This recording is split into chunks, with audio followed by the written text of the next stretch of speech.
Sexual fulfillment simply does not exist. Any gay man who is looking for sexual fulfillment, I've got bad news for you. Sexual fulfillment does not exist. You are never sexually fulfilled.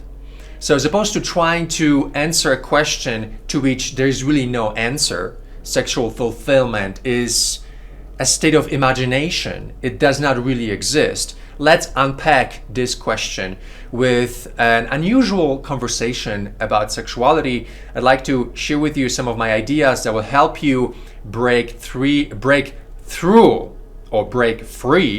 yes, from sexual complexities. Sexuality can be extremely complex, so complex that it can control our lives in ways we can't even imagine. And adding to that, the influences from the culture that regress us, that emphasize the lowest common denominator as opposed to enhancing and lifting us to the highest common denominator. I'm sure you can see that this is a recipe for a very strange relationship with sexuality. And if I were to ask you a question, is your relationship to your own sexuality a healthy relationship? Is it a conflicting relationship? Are you in a conflict with yourself at moments of sexual encounters? And I bet many of us are. I bet you have been in this conflicted situation many times where you want to have sex with someone, at the same time seeking to get to know the person more and knowing that if you proceed with the sexual experience, it might ruin it. Haven't you felt that before? I've felt that before, where you're about to have sex with someone, you like that person so much, and you, at the same time, you know that if you have sex, then nothing real will ever happen, and you do it anyway. There are hundreds of conflicting places like that in sexuality, and I think that entering into the discussion about sexuality with a microscope is the way that we can solve this puzzle once and for all, because all the things that we are doing for a reason. Those things are not happening very differently for each of us, and so we know that it's a pattern. It's some kind of pattern that's playing itself out in our personal lives, and those of us who catch it, if you catch this pattern and if you understand it and if you release yourself from that pattern, that's when we talk growth, that's when we talk advancement towards the kind of life that produces healthier relationships. Because sexuality can be a place where we are regressed to the lowest common denominator really fast because we give ourselves permission. In the area and domain of sexuality as gay men, we give ourselves permission to go above and beyond what should be crossed. We cross the line too fast, too often, and we don't really understand what we're doing. So first, the concept of sexual fulfillment.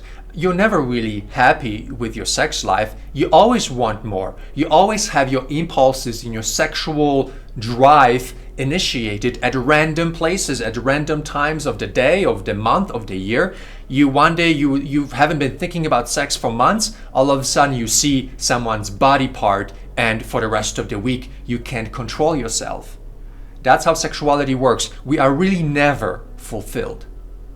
And it really helps to accept this, because then you start realizing that when you are with someone and you're losing a sexual drive to that someone, you understand that it's not because it's the person that is now less attractive. It's simply the fact that we are bored with our sexual possibilities with this person. We seek something more and something more and something different. And it just never ends. It always progresses to a degree that we allow it. I've understood this very early on, and it really helped me to become satisfied with the sex life that I do have with whomever I'm with, because I recognize that the beautification process of my sexual experiences or my sexual life, the beautification process will not happen from more hardcore stuff. It's going to actually happen with more emotional, more subjective, more on the level of a narrative or meaning making. That's where the beautification comes into sexuality, not from the deeper cravings and the fantasies and the fetishes that we give ourselves permission to exercise and fulfill. That does not lead to the beautification process. In fact, it invites us to be with people that are also out of control. And when we are around other people that are also not respecting certain limits and boundaries, then it's not a recipe for a lifelong happy relationship. It's actually a recipe for a very confusing personal and sexual life.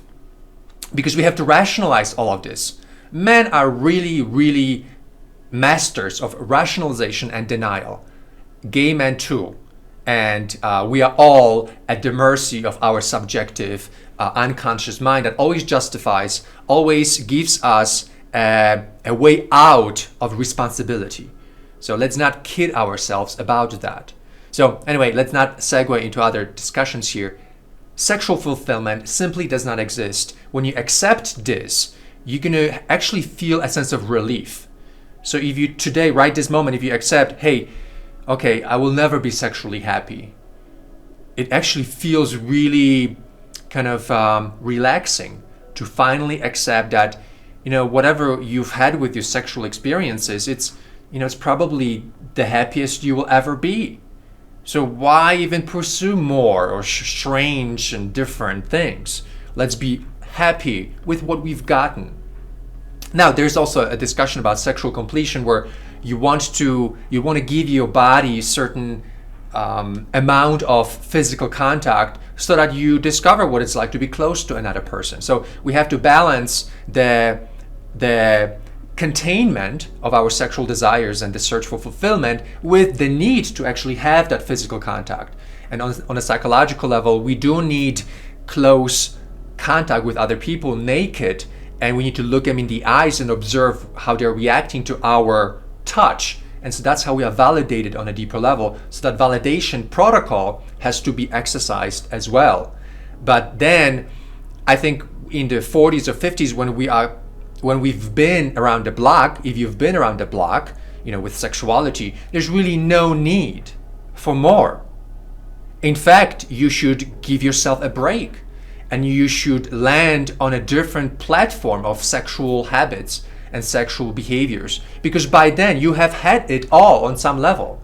So the soft sexual experiences are what probably is something that you can carry on for the rest of your life, and that can make you fulfilled and happy and does not influence your choices for lovers, because soft sexual experiences can be created with a wider group of men, wider range, you can say, of men, versus if you like something super specific like fetishes or certain sexual mechanics, strange positions, things like that, it's always more difficult to connect with people that give you that in exchange.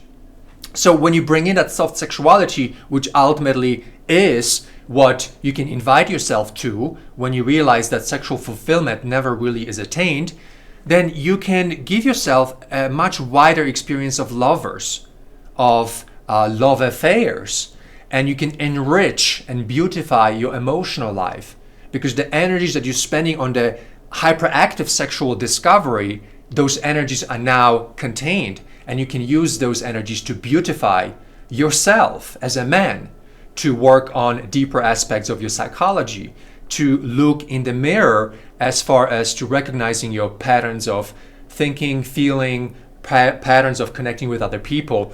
And yes, put a microscope over your head and become introspective about how is it that you are the way that you are? Why do you do the things that you do?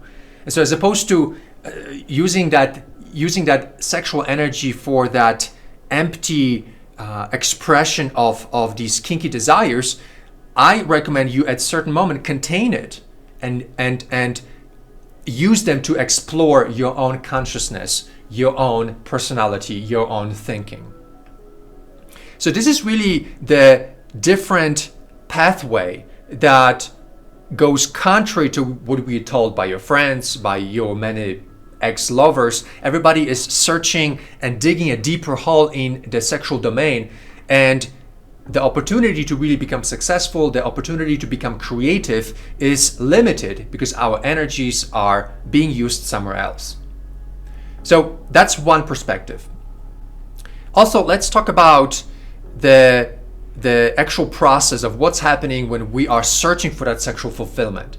We believe that the search for the sexual fulfillment is parallel or goes along the side of the connection process. You believe that with your search and pursuit of sexual satisfaction, the people that you're meeting, that these are the people that eventually you will connect with. This is an assumption that you have. What I want to show you is that it does not happen that way. On your pursuit of sexual fulfillment, you are in a different zone.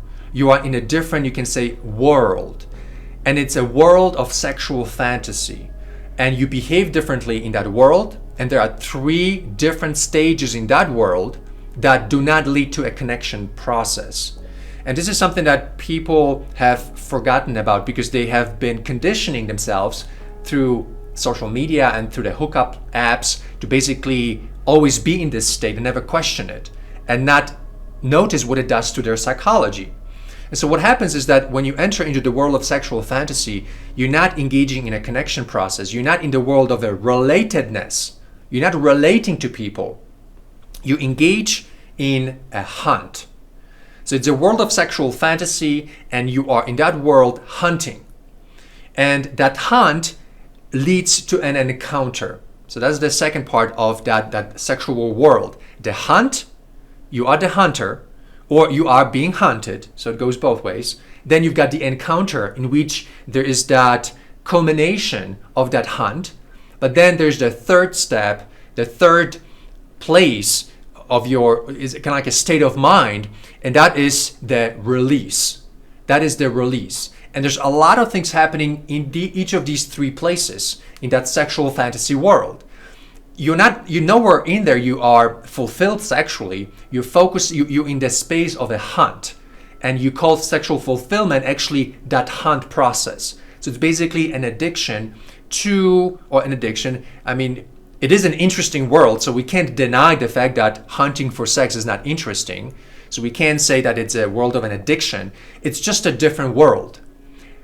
It's not a world that's going to produce success in your life. It's a world that may introduce some level of creativity, of kinkiness, but still does not lead to an improvement in other areas of life. So I think that is a healthier way of saying it. It's a sexual world. There's the hunt, there's the encounter, and there's the release of some kind of energy.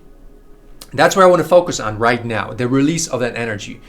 I've come to realize that our sexual pursuits are actually an indirect way of the release of the neurotic energy. And obviously there's a lot more things happening as we are having sex with strangers and in strange places, doing strange things. There's a lot of things happening. But on the fundamental level, those pursuits and the dynamics involved on the hunt, the dynamic that's involved in the encounter, and then the moments after the release, these are very complex dynamics that have a pathway of channeling out energy that's in your body, that's in your consciousness. And I believe that to the degree that the world around us is out of control and it's so crazy that we have more of that neurotic energy, depending on your sensitivity level.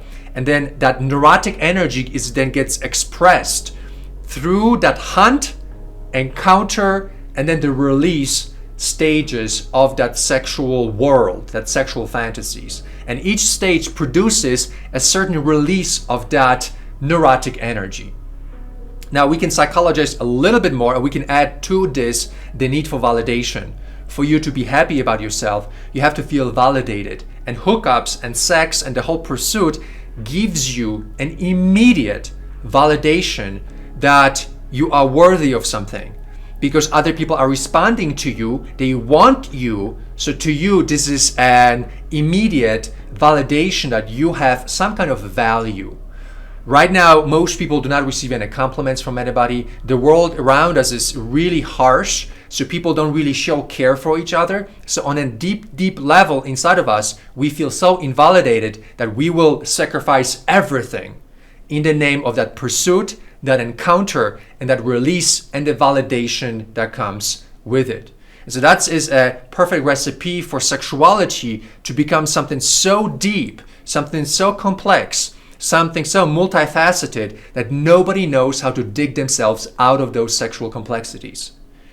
And this is why in all of my videos, this is why in many of my messages, I try to bring in that containment of our sexual behaviors, because it's a very complicated world. We don't have enough time to even discuss all of this. So I just simply say, listen, contain it. Work on containing it. Stop certain practices because it's too complex. It's very psychological. There's lots of things happening. And at the end, you're not even fulfilled anyway. So why continue pursuing something that does not give you the fulfillment that you hope to receive? And so this is where I think I come in as a coach, a trainer, as someone who says basically, let's open our eyes a little bit wider, become aware of the patterns, yes, the patterns of your sexual pursuits, how they connect to the actual results that you're producing, and start connecting the dots between your sexual habits, the characters of people that those habits invite, and whether you can be in relationships with those people, whether the actual process of connecting with someone happens out of a space of relatedness, not out of a space of a sexual fantasy. And this is where you're going to begin noticing how our relationships, or the way that we think about relationships, has been reduced to a sexual hunt. That when we say I want to date someone, unconsciously we can't help but perceive the dating process as a sexual process. So instead of going deeper into the rabbit hole of that sexual fulfillment, in this video, I want to invite you to recognize that that sexual fulfillment will never come. Will never come. If you are in your 40s especially, or 50s or 60s, at that age, if you've received sexual experiences, that should be enough for you in terms of not pushing the line further, not searching for more strange or unusual or some kind of fulfillment of a fantasy. That time has passed. The time for that was in the 20s, in the 30s. We need to calm down our sexual energies, containment, so that we are productive in other areas of life and in the beautification process of our own psychology, like we talked about earlier, and also so that you don't fall into that deep ocean of sexual complexity, out of which confusion will spread into other areas of life. Because that is what happens when we are taken by the externalities and the physicality of sexual behavior, and we don't pay attention to how that itself affects our psychology, your psychology, and the relationships that are developing in your life. One thing I must include in this video is that the space of relatedness, the world of relatedness, offers that fulfillment. So the sexual fulfillment, or the fulfillment in the world of sexuality that you crave, does not happen in the sexual world. That pleasure that you're seeking, that sensation of finding your home in a sexual way, you never find home in a sexual way. You find home emotional way. So the fulfillment of your sexual desires is actually satisfaction of those desires happens in the space of relatedness on an emotional level with your lover, or with friendships, or with many other new acquaintances that eventually will lead to friendships or relationships. That's where that fulfillment will come from. The pleasure of relatedness is a real thing.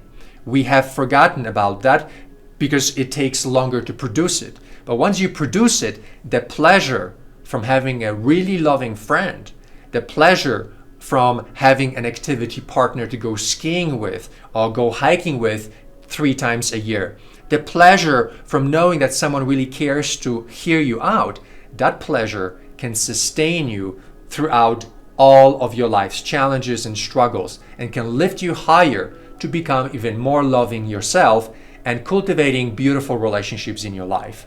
So the pleasure in the domain of relatedness is 100% real. But the reason why you haven't tasted it is because it has to happen in a legitimate way. You can't enter into it with the contamination of a sexual innuendo, where we know that you're not in the world of relatedness, you are really in the world of a sexual fantasy. You are on a hunt. you're not looking to connect. And those are two different worlds. So I hope that in this video we helped you understand the fact that sexual fantasy will never happen, and searching for it is basically a trap. And you can now understand why is it that the people that you're meeting as you try to execute your sexual fantasies, they're not really good for you. And your job at this time is to contain your sexual exploration, is for you to recognize sexual fulfillment is never going to happen, and then go into the world of relatedness and produce fulfillment there. And that fulfillment will be the beautiful umbrella of love, will always be there for you all the time. And your sexual cravings will diminish, quiet down, and be aligned with that beautiful vibe of relatedness, not just with one person, with multiple people all at once. And in fact, this is the goal of the Big Gay Family Social Program, is to connect you to a lot of people all at once in a healthy and loving way, to give you that umbrella of love so that all that neurotic energy that's inside you gets neutralized, and you can finally be at peace with yourself. And every practice of communication, of relating to other gay men, of your self-analysis, the way that you describe yourself, all of it is much more loving and caring because you're surrounded by that umbrella of love, of good, healthy interactions with multiple other people. So it's a beautiful way to end this video. For those of you who are interested in that kind of experience, visit the Big Gay Family Social Program. The website is biggayfamily.com. And also, those of you who want to really get into the more metaphysical, the more magical world of creating love and relationships, I will be launching the Gay Eden series of lectures. So this is really something I've been looking forward to do for you for many, many months, maybe even many years. It started out as a series of ideas about the gay genius, but now I translated that into something even bigger, something so powerful. I hope this is what's going to bring us together. A very different way of looking at who we are, how we are, who we are becoming. What's the final frontier? What's the ultimate final frontier for gay life? And that's what the Gay Eden series of lectures are going to be about. They will teach you about the community of light, a very powerful template for bringing people together. We will talk about lots of things that will be out of this world, yet delivered to you for your world, for our world, and bringing into our lives a sense of mystery, a sense of adventure, and wrapped in so much love that we'll never have to ask for it again. It will all be all around us. All of it is happening right now, so please subscribe to my channel or visit my website at paulangelo.com. I'm here for you guys. The future is bright, and there's so much more coming up, and I'm excited to share all of this with you. So thanks for watching. I'm looking forward to talking to you soon.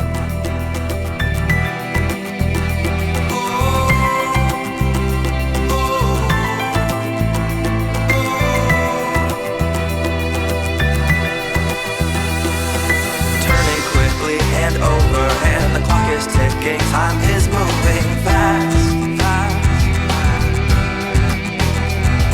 Reviewing all the lessons we have learned from mistakes lost in the past.